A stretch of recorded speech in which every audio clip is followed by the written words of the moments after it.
El atlas histórico que se presenta a continuación es una combinación de fuentes históricas. Por un lado tenemos el padrón de población de 1848 y por otro los diversos mapas de épocas pasadas. El mapa que representa el Distrito Federal en 1848 se elaboró teniendo como fuente principal los mapas de la época, cuya temporalidad abarca poco más de la primera mitad del siglo XIX. Se les comparó con fotografías satelitales con la finalidad de identificar lugares y rasgos geográficos que ya no existen. La intención ha sido recuperar un espacio geográfico que ya es difícil de reconocer, pero del que aún quedan vestigios. Este mapa histórico viene a ser la síntesis y nueva interpretación de los documentos cartográficos que estuvieron a nuestra disposición. Presentar este atlas a partir de un navegador web tiene como objetivo acceder a un público más amplio, ya que este recurso digital potencia enormemente la difusión de la información. Internet pone los contenidos a disposición de la gente en menos tiempo.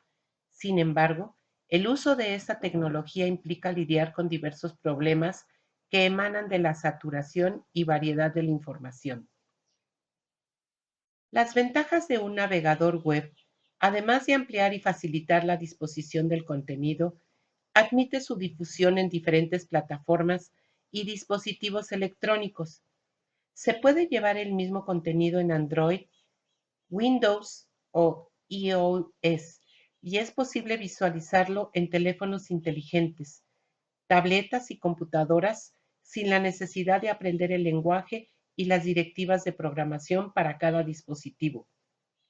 Además, el usuario no necesita instalar programas ni poseer conocimientos específicos para manipularlos, solo basta saber usar el navegador. Un aspecto importante de los navegadores web actuales es que permiten la incorporación de programas de código abierto. Se puede personalizar la aplicación según las propias necesidades. De igual manera, se puede combinar la cartografía con otro tipo de datos como archivos multimedia, bases de datos o ligas a otros recursos dentro de la web. Las desventajas que presenta Internet, a pesar de la facilidad con que difunde la información, se relaciona con la saturación de mensajes y la enorme variedad de temas que presenta. Al igual que la radio o la televisión, mayoritariamente el contenido en la web es efímero y superficial.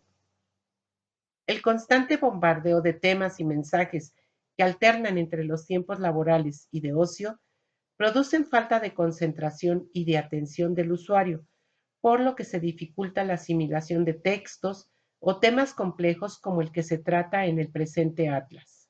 Para contrarrestar estas dificultades, se ha diseñado una plataforma digital con la intención de captar la atención del usuario mediante técnicas didácticas como la interactividad que permite al usuario controlar lo que ve, facilitar la asimilación del contenido mediante el uso de imágenes, ligas y micronarraciones, al igual que mostrar una visualización sencilla o minimalista, sin ruidos para evitar confusiones.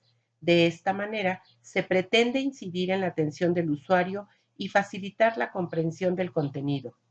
El diseño del atlas implicó integrar la elaboración tradicional de mapas con las nuevas tecnologías de la información con el fin de difundirlo ampliamente y ser de utilidad tanto para el especialista como para el interesado en la historia de esta demarcación.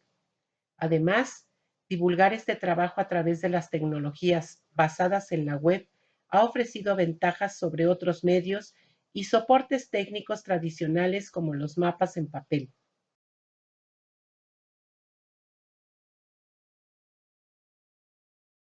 El mapa es una forma de comunicación distinta a la escritura y no existe un único modo de asimilar su contenido. A diferencia del texto, en un mapa se comienza por aquello que le es más familiar. Por ejemplo, su lectura no tiene dirección definida y su dificultad reside en el ámbito de lo simbólico.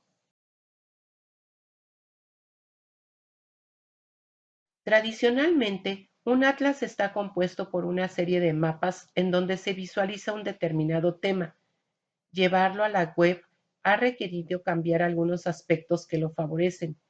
como la georreferencia y la escala, en donde sumados a la integración de archivos multimedia, se ofrecen visualizaciones dinámicas y generan diversas temáticas que de otro modo serían difíciles de elaborar. El ejemplo más claro es Google Maps. Mediante un navegador web, el usuario puede explorar el mapa a diferentes escalas. Puede alternar entre el nivel local, regional o general y así comprender cómo se comportan los elementos representados en cada nivel. También los datos representados se apoyan en un sistema de coordenadas geográficas o georreferenciación, unificando la información. Estos aspectos abren nuevas formas de comunicar los mapas, donde el usuario toma parte activa al realizar una exploración virtual y se adentra en una lectura que comienza con aquello que le es más familiar. En el ámbito de la historia, los mapas han sido utilizados como un elemento que ilustra el texto. Son pocas las investigaciones donde el mapa ha sido un objeto o una herramienta de estudio. Dentro de las investigaciones históricas con mapas, resaltan aquellos que incorporan los sistemas de información geográfica, pues son herramientas versátiles que permiten integrar información espacial con tablas de datos. Este atlas se ha beneficiado de dichos sistemas, pues ha facilitado el procesamiento de la información censal, dando como resultado visualizaciones de datos que tienen como base de comparación la cartografía.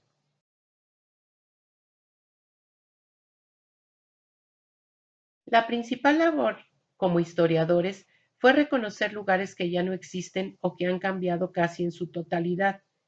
Ejemplo de ello son los cascos antiguos o las edificaciones de las haciendas, trojes, edificios religiosos, barrios, etc., donde quedan pocos vestigios de su existencia, así como otros elementos urbanos de los que ya no queda rastro alguno, como el antiguo Albarradón.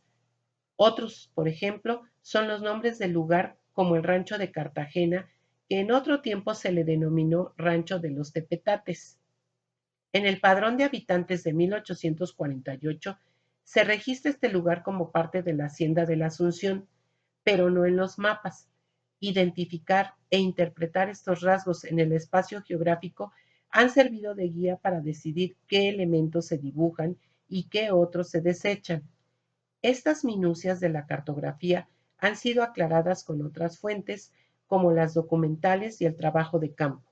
El mapa histórico de 1848 se elaboró bajo un sistema de teselado de imágenes digitales de poco peso, para que pudieran visualizarse rápidamente por el navegador web mientras se explora el mapa. El programa que gestiona esta visualización es una librería de JavaScript, conocida como Leaflet. Se escogió de entre una variedad de programas por ser un programa de código abierto, sumado a la facilidad de mantenimiento informático y bajo costo, así como la conversión de datos vectoriales a archivos GeoJSON, formato muy usado para esta clase de trabajos en Internet. Pero el principal aporte de esta librería es que seguirá vigente al cabo de varios años, asegurando su difusión por largo tiempo. Resta decir que al trabajar con herramientas digitales ha sido posible reconstruir el territorio del Distrito Federal del que antes no se tenía un mapa fiable, y este sirve de base para observar el universo de datos y cifras sobre la composición de la población durante el año de la ocupación norteamericana.